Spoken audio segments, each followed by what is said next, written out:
So welcome to this, the Further Math Support Programme online revision session for MEI Statistics 2. In this session we're going to be looking at the Poisson distribution.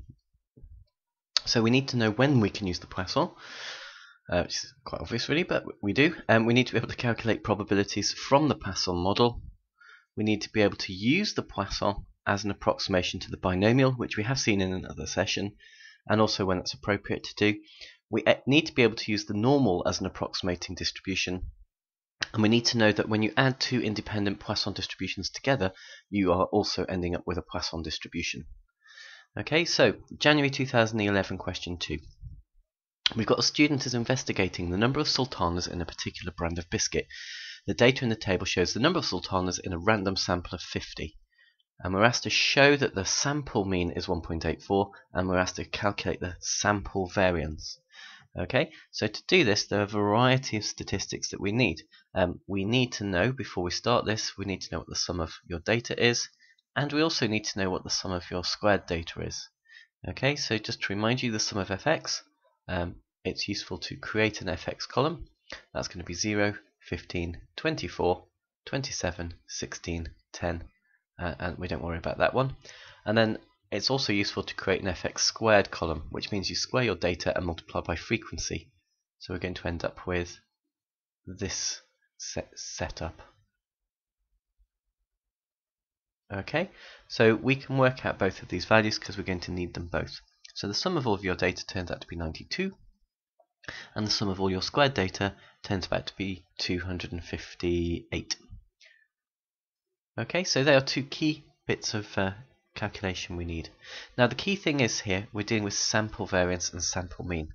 So the sample mean, x bar, is going to be equal to the sum of fx divided by n, or the sum of f if you wish, and that's going to be 92 over 50, which is 1.84 as required.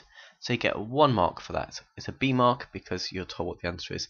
Now your sample variance, so we're looking for s squared, and by definition that's sxx over n minus 1.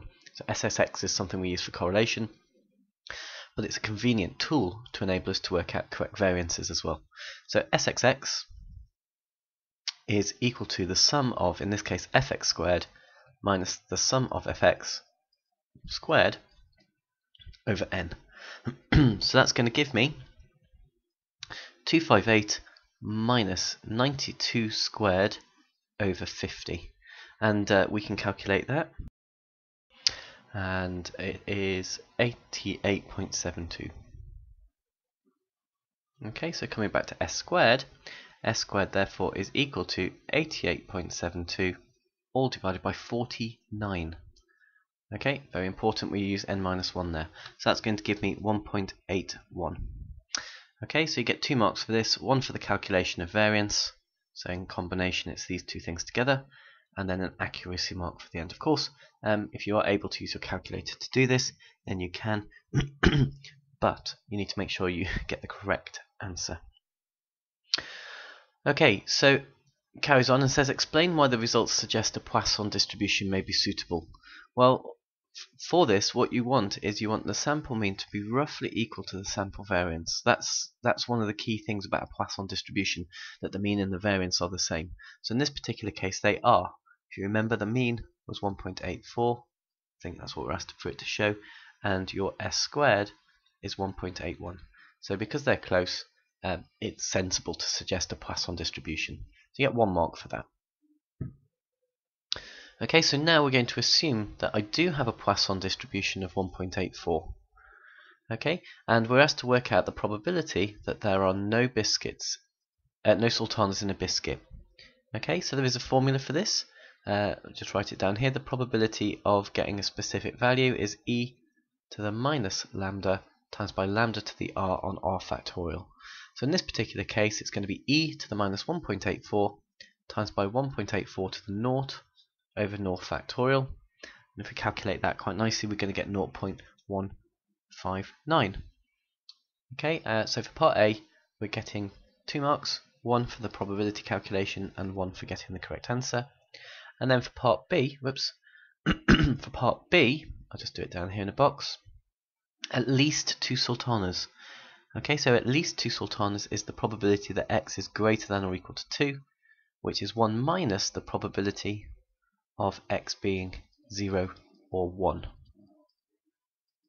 Okay, so in this context it's going to be 1 minus, now you can factorize here but I'm not going to for now. It's going to be 1 minus e to the minus 1.84 times by 1.84 to the naught over naught factorial minus, because that's what we're doing, minus 1.84 times 1.84 to the 1 on 1 factorial.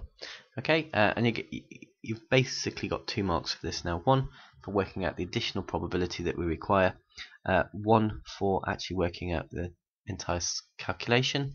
So 1 minus 0.159 minus 0.292. So that's your second mark, and then your final mark is for getting the correct answer at the end. Okay, so it then says show that the probability that there are at least 10 sultanas in total in a packet containing 5 biscuits is 0.4389. Okay, so what we need to understand here is that actually we're now dealing with 5 biscuits, not 1 biscuit. And we are effectively combining these biscuits together. Okay, so as a consequence we're actually going to be dealing with lambda as being 9.2. And we want the probability, so that the value is at least 10. So in other words, 1 minus the probability of y being less than or equal to 9 is what we're asked to work out. So now I've got 2 marks for this question. 1 for correctly identifying that it's a Poisson 9.2 and 1 method mark for turning the probabilities round. Now you can use tables to do this. Okay, so here we go. We've got a lambda of 9.2 and we're looking for 9 or fewer. So that's going to be 1 minus 0.5611. Now I need to see this because it is a show that question. So I need to see that you're using the table here. Otherwise you don't get the final mark. So that's really quite nice. So part 5 of this, we've got 6 packets, each containing 5 biscuits. Find the probability that exactly 2 of the 6 packets contain 10 biscuits. So I'm going to let y be the number of packets containing biscuits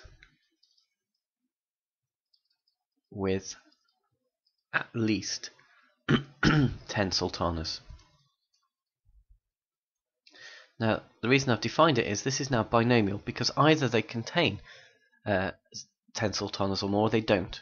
So this is a binomial 6 because I've got 6 packets, and then the probability that we're dealing with here is going to be 0.4389 from the previous question, which is why it was a show that. And I want to find the probability that exactly 2 of the 6 packets contain this. So because it's binomial, this is going to be 6 chosen 2 times by 2 successes and 4 failures, 0.5611 to the 4. Okay, so we've got 2 marks now. Effectively recognizing it's binomial, doing the correct calculation, and then you get an accuracy mark for correct value at the end, so 0.2864. Okay, so just be aware that sometimes the distribution changes.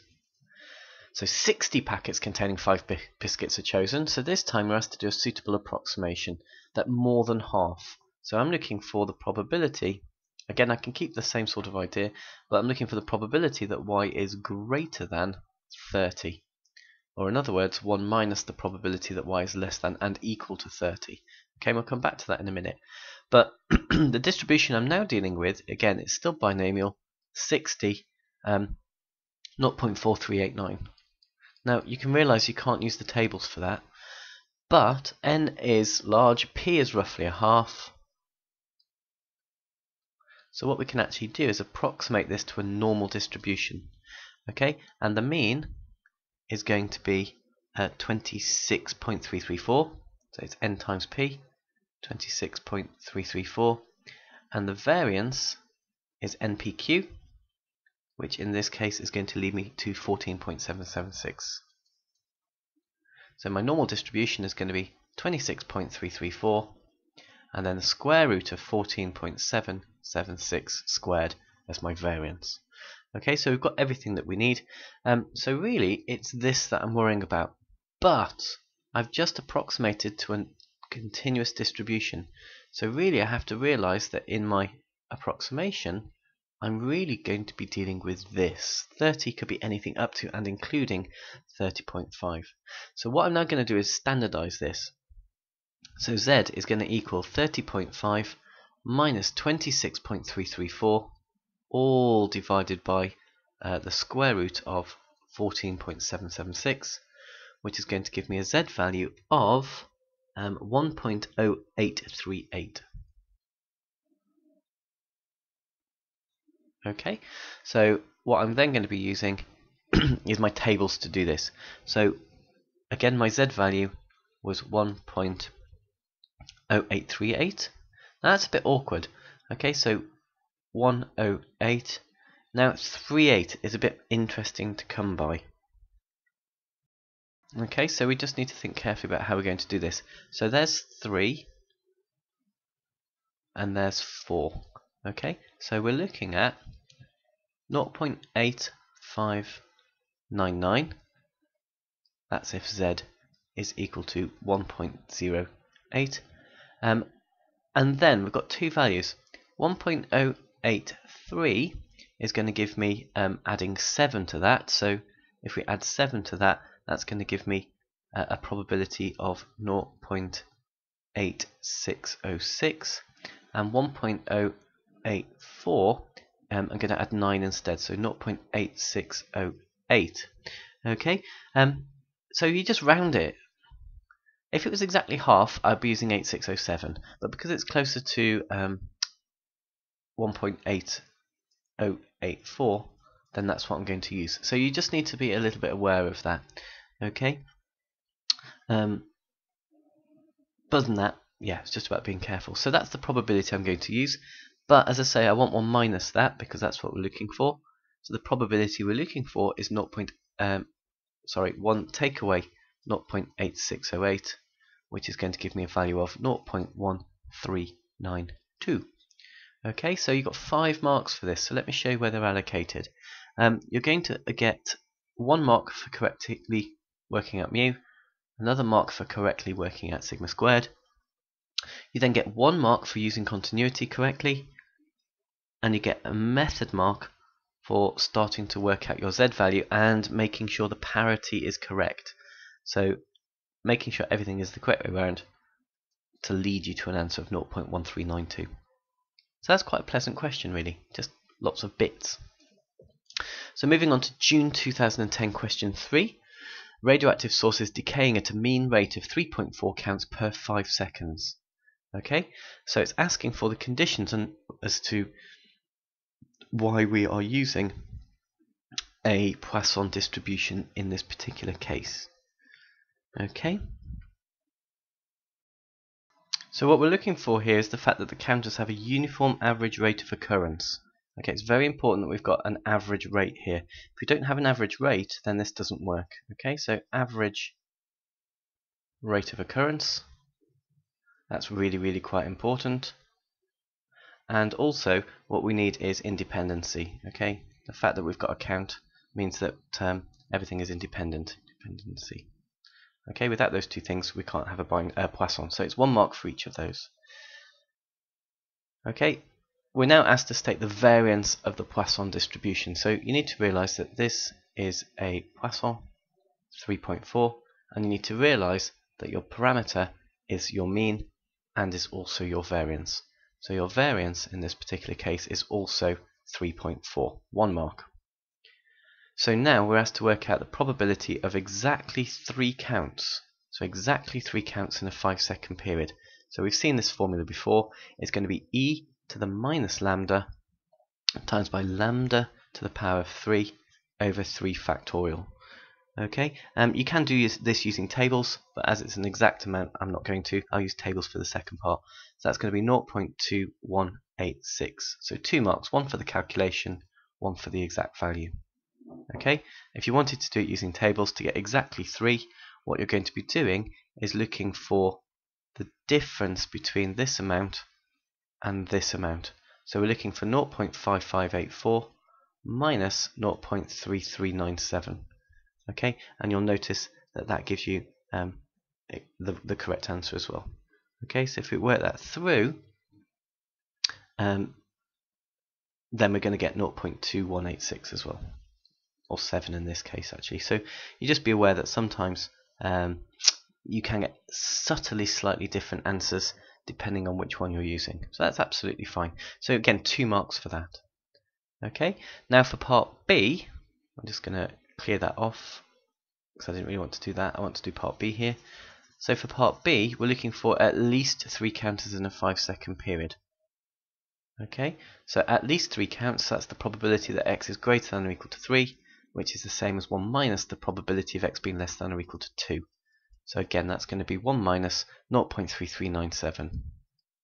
Okay, and then that's absolutely fine for your final 3 marks in this question. So I'll show you where those are allocated here.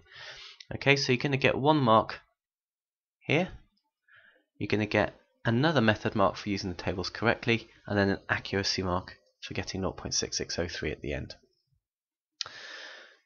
So now we're going to be talking about a different time frame. So find the probability of exactly 40 counts in a 60-second period. So what we need to be really realizing here is that's 12 lots of this distribution added together. So lambda is now going to be 12 lots of 3.4. Okay, which is actually going to give me a new Poisson distribution with a 40.8. So I'm asked to work out exactly 40 counts. So that's going to be e to the minus lambda times by lambda to the power of 40 divided by 40 factorial. So your calculator is just about able to cope with this, which is 0.0625. So 3 marks, again, 1 for getting the correct distribution, a method mark for doing the calculation, and an accuracy mark for getting the correct answer at the end. We're now asked to use a suitable approximating distribution to find the probability of at least 40 counts in a 60-second period. So again, we're still dealing with a Poisson 40.8. But now we're asked to work out the probability of x being at least 40. So turning that round, it's 1 minus the probability of x being less than or equal to 39. So we need to approximate this. Now really, Poisson to normal is the only thing we do, because that's the only one we know. But it's all based on lambda, lambda being greater than 10. So x is normally distributed with a mean of 40.8 and a variance of 40.8. Okay, and also we need to be very aware now that we need to be dealing with continuity. So 39 could be anything up to and including 39.5. And then based on this we can do the calculations. So we standardize again. So z is equal to 39.5 minus 40.8 divided by the square root of 40.8. So your z value here is going to be minus 0.2035. So as before, you look up 2035 in your table. So 2035, so 5910 plus 19 gives me the 5929. So that's the probability for a z value of 0.2035. I want minus that, so it's minus 0.2035 is going to give me a p-value of 0.4071. And then what we need to be able to do with that is realize, if we just go back a stage, that we're doing 1 minus that. So your probability of x exceeding 40 is going to be 1 minus that probability, 4071, which is going to give me 0.5929. Okay, so it's just an awareness of that. Will be absolutely fine. Okay, so your marks, you've got 5 marks here. You get, let me show you where they're allocated. You get 1 mark for using the correct lambda value here. You're going to get 1 mark for using the correct values here. You're going to get a B1 for using the correct continuity correction here. You're then going to get a method mark for using the correct formula and sorting it all out, and an accuracy mark for getting the correct answer at the end as well. So that's all quite nice. And then finally, the background rate also independently follows a Poisson distribution and produces a mean count. So we've got a radioactive source decay rate and a background decay rate. And we've got to find the probability that the sources together. So what we've got here is two Poisson distributions which we add together. And it just so happens that this also follows a Poisson distribution. And in this case, we just add the parameters together. Okay, so we're actually dealing in this question with a Poisson of 4.8. Okay, and that's going to give you 1 mark for this aspect. And we want a total background rate of at least 8. So again, 1 minus the probability of x being less than or equal to 7. So that could just be looked up in the table again. So we're going to be doing 1 minus the probability of x being less than or equal to 7, which is 1 minus 0.8867, which is going to give me a value of 0.1133. So your additional marks for this question is a method mark here for the correct method, and then an accuracy mark for getting the correct value. Okay, so with Poisson, they're all the things you need to be able to do. You need to be able to use it as an approximating distribution. You need to be able to also approximate it to the normal distribution.